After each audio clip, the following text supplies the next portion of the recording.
multi-million-dollar business all around creating bathrooms. Maybe all you do is sell bathroom mirrors. There is never, ever a time where a bathroom selfie is appropriate on LinkedIn. So I submit to you that every single picture, every single one, is inappropriate. But what do you think about the ones on the right side? Talk to me about those. On the top left, and the one with the color, yeah, him and the one straight down. I wonder what they do because that one and the one straight down at the very bottom because their pictures are different from the others. Absolutely. What they did very cleverly, is that a word, cleverly? Yes. Okay. What they did that was super clever was they still allowed their brand to shine through. But let me take a step back before I tell you who those two folks are. There is one kind of profile picture that is acceptable.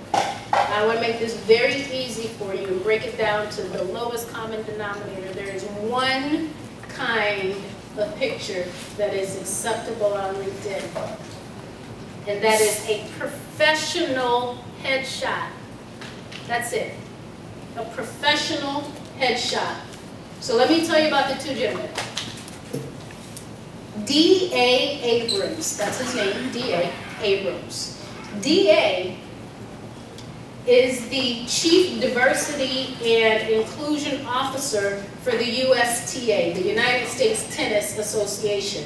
He is the diversity chief.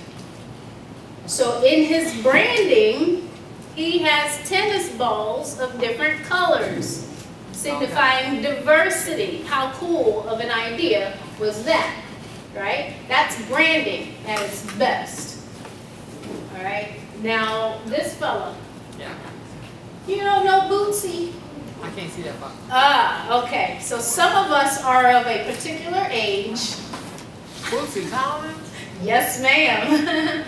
That right there is Bootsy Collins. But take a look at that picture real close. When you realize that it is Bootsy, you realize that that is signature Bootsy, because in your head, for those of us that are of a certain age and we know who Bootsy Collins is, and if you don't, side note real quick, I'm about to hook you up.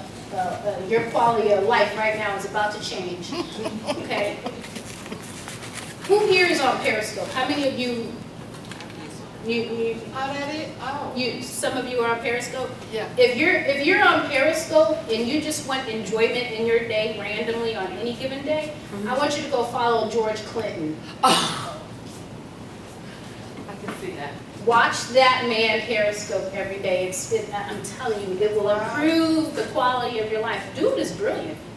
He's brilliant.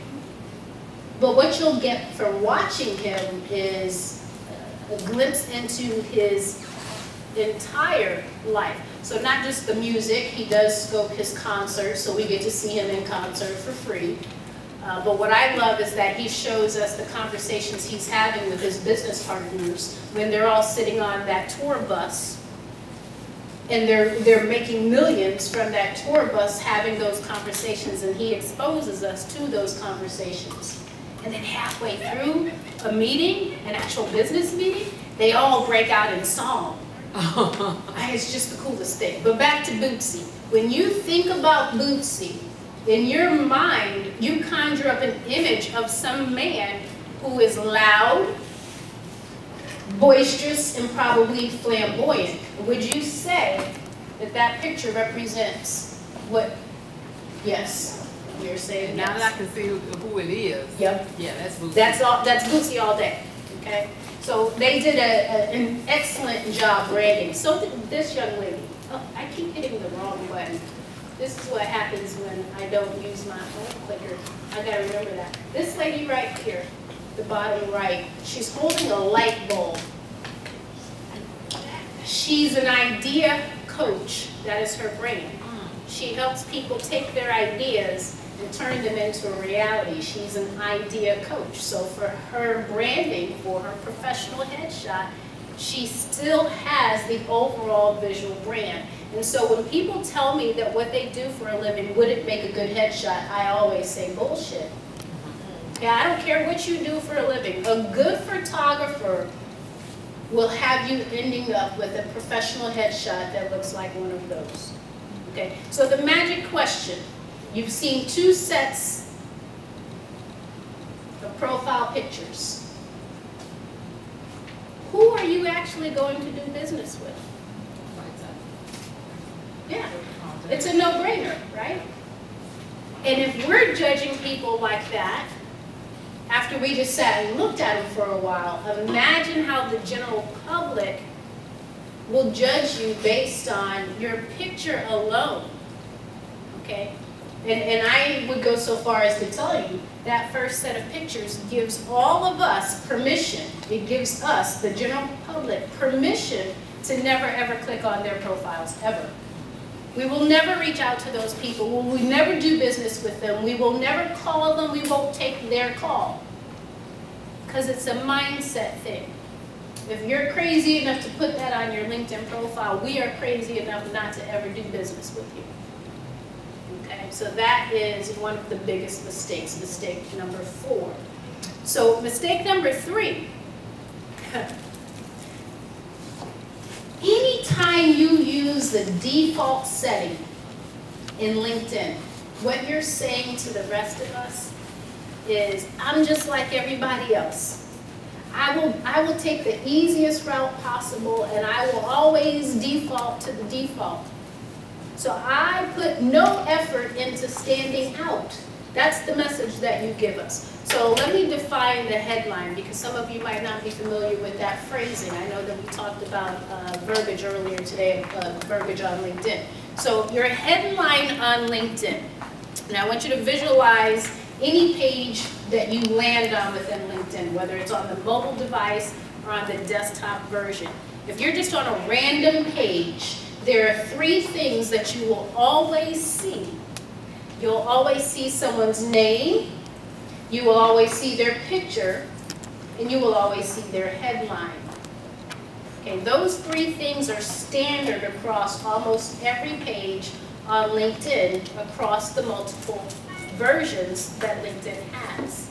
So in other words, someone doesn't automatically see your profile, but they will automatically see your name, your picture, and your headline. Okay, so the default headline that all of us got, if we did not personalize our profile, the default headline is whatever our most recent job title is. Okay, everyone picturing in your head where we're talking about what that headline is now? Okay, I promise you, a headline within LinkedIn on a profile has the same purpose as the headline of a magazine or the headline of a newspaper. The purpose of those headlines is to get you to pick up that magazine and actually take it to the register and purchase it. Yes? Yes. Right. So if a magazine has enticing titles and headlines that cause the general public to do something, wouldn't it behoove you? Yes. To have a headline that causes people to do something, like click on your actual profile? Yes. And if that's the case, I'm hearing yes. If that's the case, then I would strongly encourage you to reconstruct your headline, because there is absolutely nothing sexy about your job title. There's nothing about your current job title that will make someone click on it. Let me prove this to you. These are 2 people in my network, one of which I helped with their headline, one of which I did